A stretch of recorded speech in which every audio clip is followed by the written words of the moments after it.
The man at the head of the table set down his fork with the kind of deliberate slowness that men use when they want the room to go quiet. And the room did go quiet. Every fork, every glass, every murmured conversations stopped as though someone had pulled a cord. "Marshal Deacon," said Harlan Pruitt, the owner, of half the storefronts on Main Street and most of the farmland east of Millhaven Creek, "I have to ask.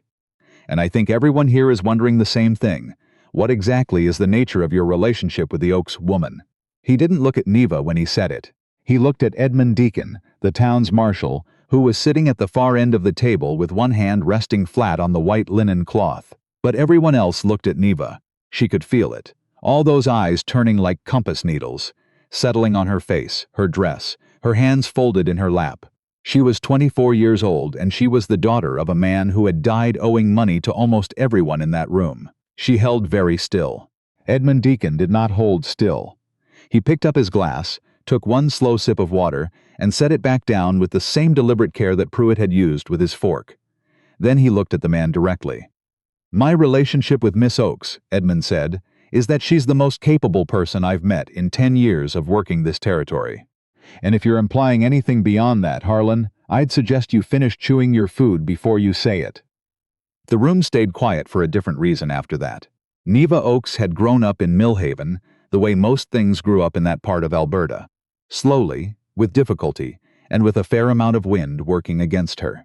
Her father, Clement Oakes, had been a good man in the way that people call men good when they mean kind but unlucky.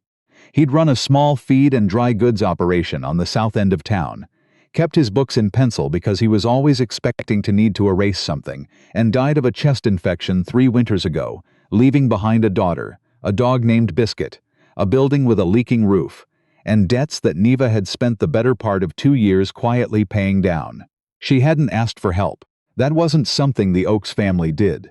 Not because of pride exactly, but because asking for help in Millhaven meant giving someone a reason to remind you of it later. She'd learned that young. What she had done was take every piece of work she could find. She kept books for 2 of the ranchers north of town. She'd done inventory for the hardware store during the spring rush. She helped Dr. Emmett Boyce with his patient records 2 mornings a week because he had terrible handwriting and a worse filing system. She was not ashamed of any of it. She was, if anything, a little proud, the kind of pride that lives quietly in a person's chest and doesn't announce itself. The only problem with being quietly competent in a small town is that some people notice you, and not always in the way you'd hope. Harlan Pruitt had noticed her the previous autumn.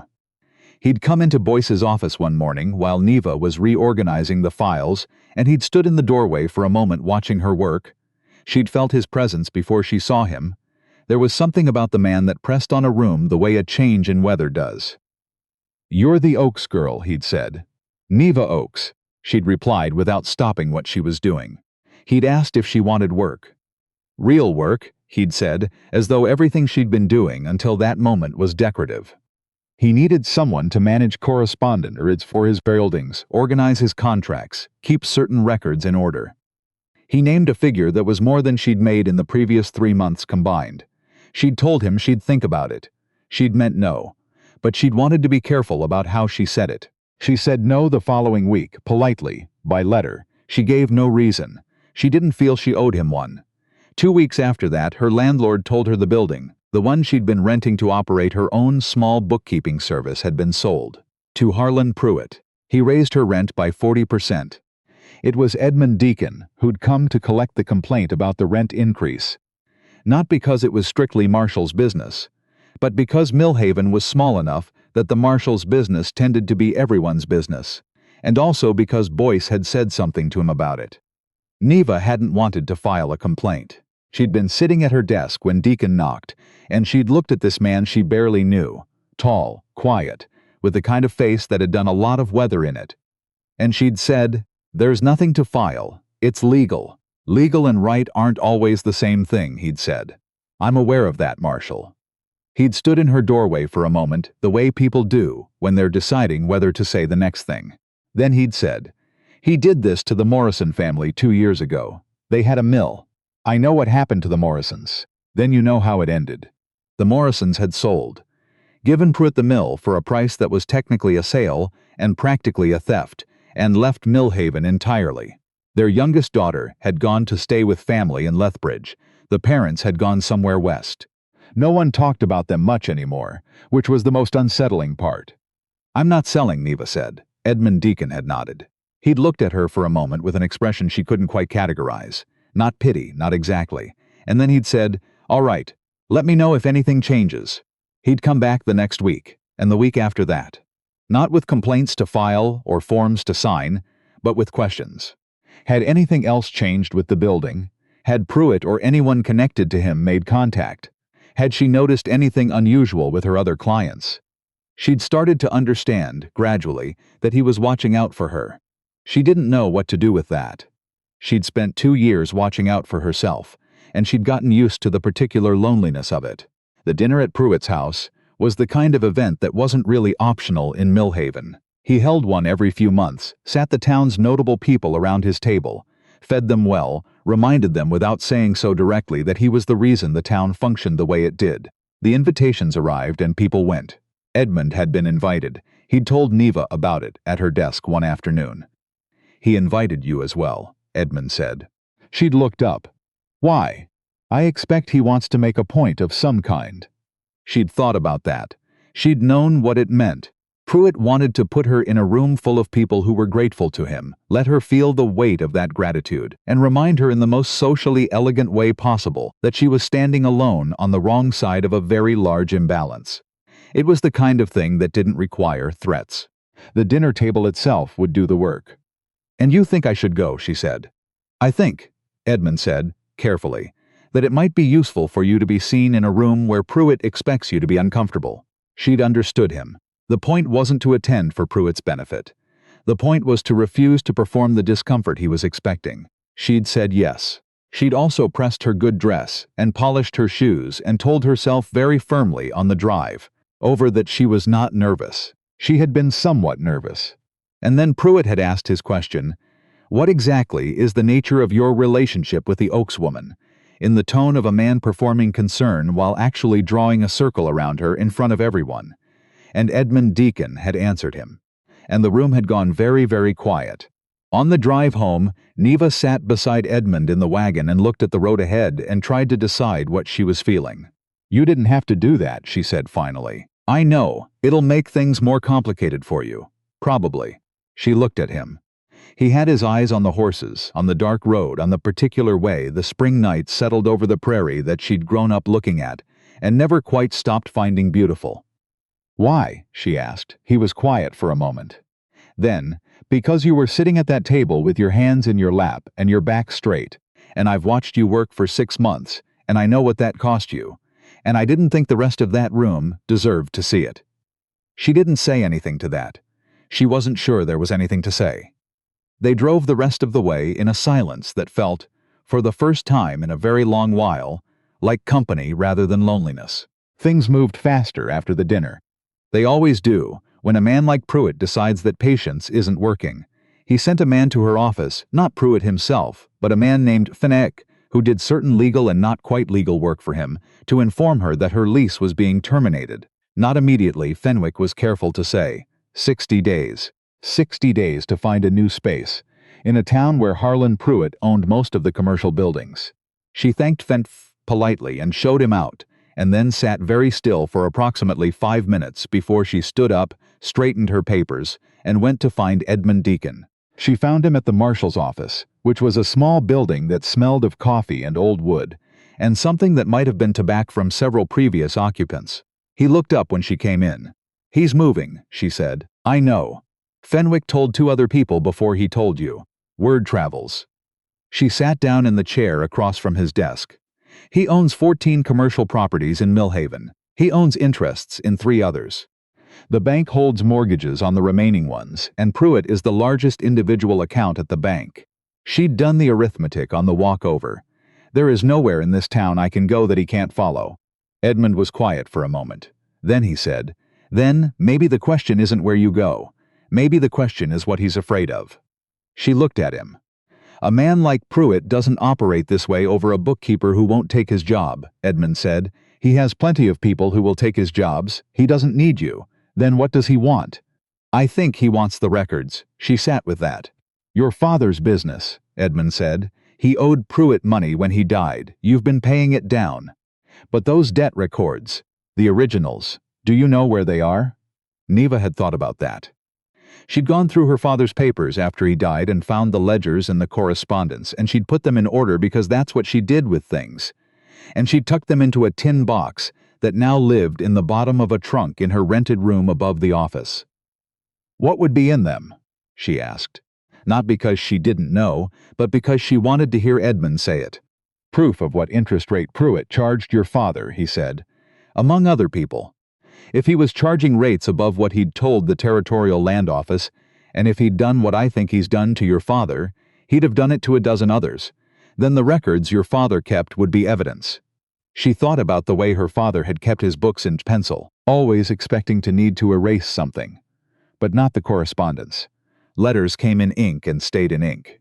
He has letters, she said slowly, from Pruitt's office, about the loan terms. Edmund's expression changed, not dramatically, but she'd learned to read the small shifts in it. Something settled in his face. Where? Tin box, she said. My room.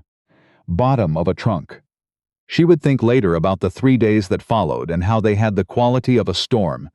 Not the thunder part, but the gray pressured silence that comes before it. When everything is still and waiting. She gave Edmund the letters. He read them, carefully, and then asked if she would be willing to share them with a solicitor in Lethbridge who had no connection to Pruitt's interests. She said yes.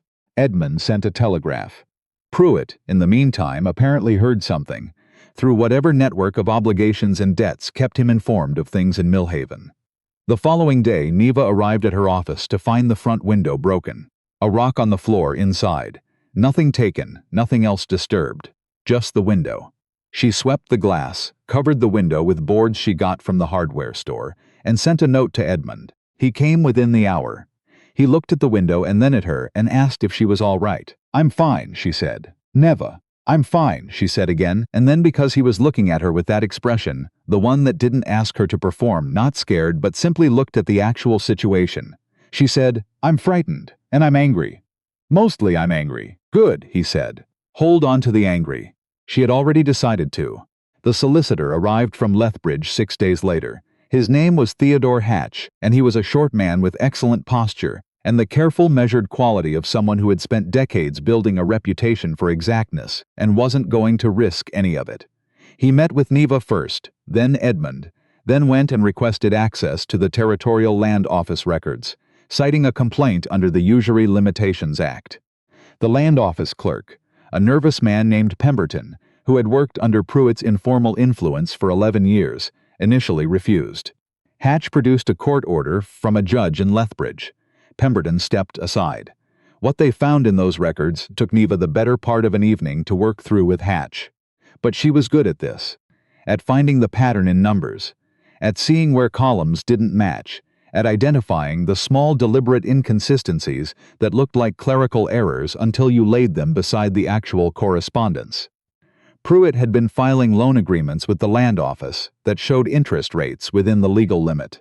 The letters to borrowers, the ones her father had kept, the ones she had in the tin box, showed different rates entirely. Higher, sometimes double. He kept 2 sets of records, she said, for at least 11 years, based on what we can cross-reference, Hatch said. She sat with that number for a moment. 11 years of people in Millhaven borrowing money from Harlan Pruitt to keep their farms, their businesses, their rooftops over their families' heads, paying rates they believed were the legitimate cost of credit, while Pruitt filed the falsified version with the Territorial Authority. How many? She asked. Hatch looked at his notes. I can confirm 19 accounts so far. It may be more. 19 families. The Morrisons were likely on that list. And her father.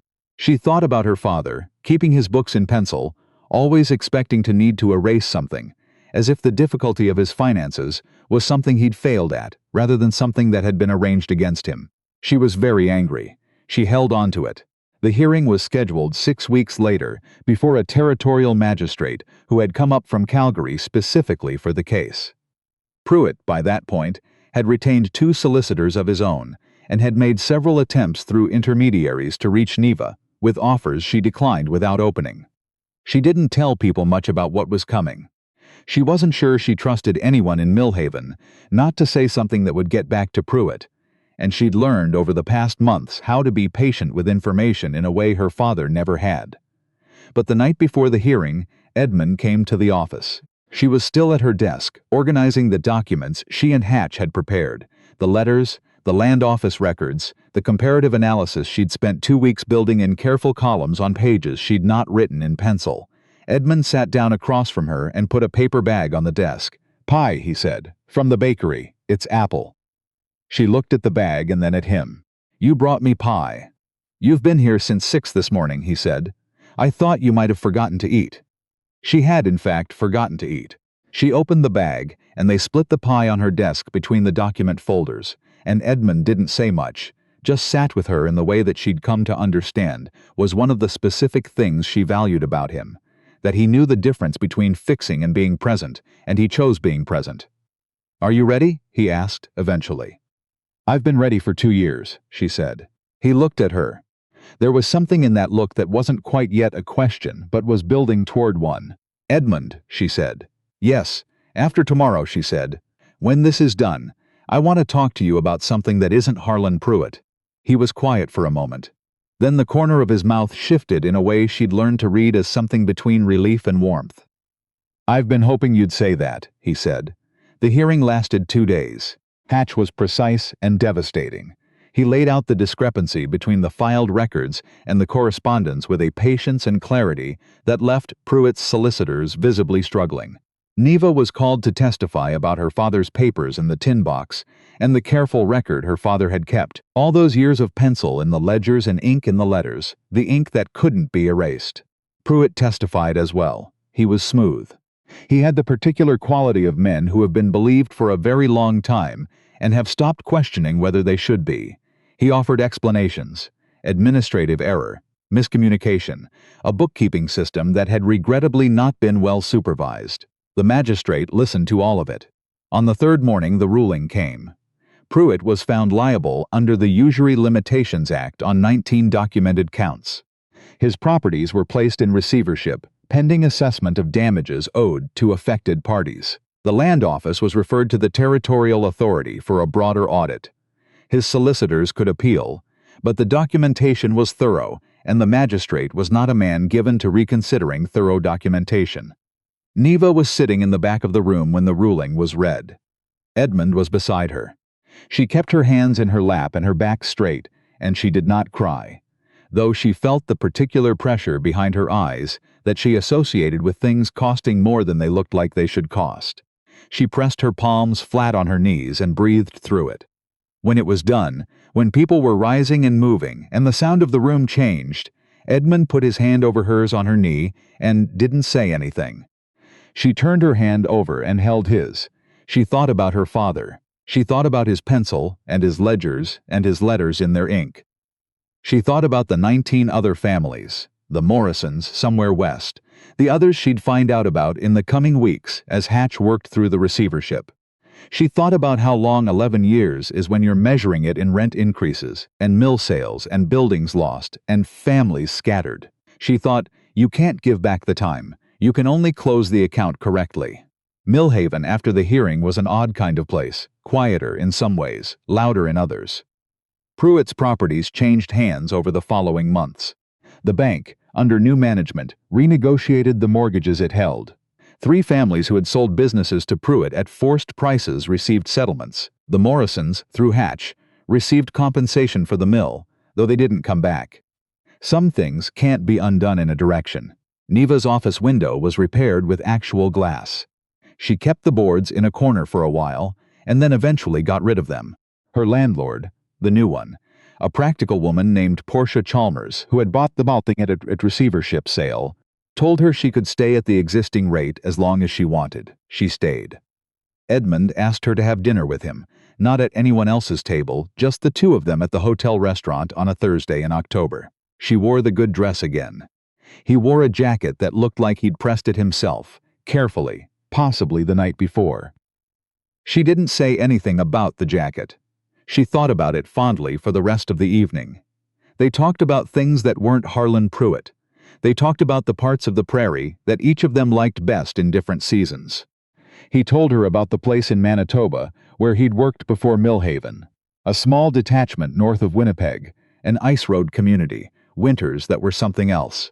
She told him about the summer. Her father had taken her fishing at a lake north of town, and they'd both been useless at it, and had ended up eating crackers and reading on the bank, which they'd both enjoyed considerably more. He asked what she was going to do next, with the bookkeeping practice, with the time she'd spent on Pruitt's case. She said she'd been thinking about that. She'd been thinking about what it meant that her father had letters he couldn't use, and no one to help him read them properly. No one to show him what they meant and what he could do about it. She'd been thinking about Hatch, and about how many miles it was from Millhaven to Lethbridge, and about how many other people in small places on the prairie had tin boxes in the bottom of their trunks with letters they couldn't interpret. "I'm thinking about the law," she said. Edmund looked at her across the restaurant table. "To study it," she said. "Hatch said there are articling positions in Lethbridge." He said. She paused because this still felt large when she said it out loud. He said I should consider it. Edmund didn't say that's a big step or are you sure or any of the things people said when they meant is this too much for you. He said, "When would you start?" "Next spring," she said, "if I wanted to." "Do you want to?" She thought about the 2 days of the hearing. She thought about laying the columns of numbers beside each other and watching the gap between them become undeniable. She thought about 19 families and what Hatch had called documenting the truth with enough precision that the truth cannot be argued away. "Yes," she said. He nodded. He didn't say congratulations or offer her a toast. He just nodded, in the specific way he had of accepting important things at face value, as if she'd said something correct about the weather. She found she liked being believed that simply. Later that month, she wrote to Hatch's office in Lethbridge about the articling position. In March, a letter came back with a start date. She told Edmund over coffee at her desk on a cold morning, with Biscuit asleep by the window in his old dog way. Edmund read the letter and handed it back and poured them each another cup and sat down. "Millhaven to Lethbridge isn't as far as Manitoba to here," he said. She looked at him. "Is that your way of saying you'd come?" "Eventually," he said, "if you were willing." She thought about the wagon ride home from Pruitt's dinner, sitting in the dark beside him, the particular quality of that silence. She thought about the pie on her desk the night before the hearing, and the way he'd put his hand over hers when the ruling was read. "I'm willing," she said. He nodded again, drank his coffee. Biscuit's ear twitched in his sleep. Outside, the snow was still on the ground, but it had the gray, exhausted quality of late winter snow that knows it's almost done. By April, it would be mud. By May, green. Neva looked out the window at the pale sky over Millhaven and thought about Lethbridge, and about the spring, and about what it felt like to have something waiting ahead of you that you'd built yourself, stone by stone, in ink that couldn't be erased.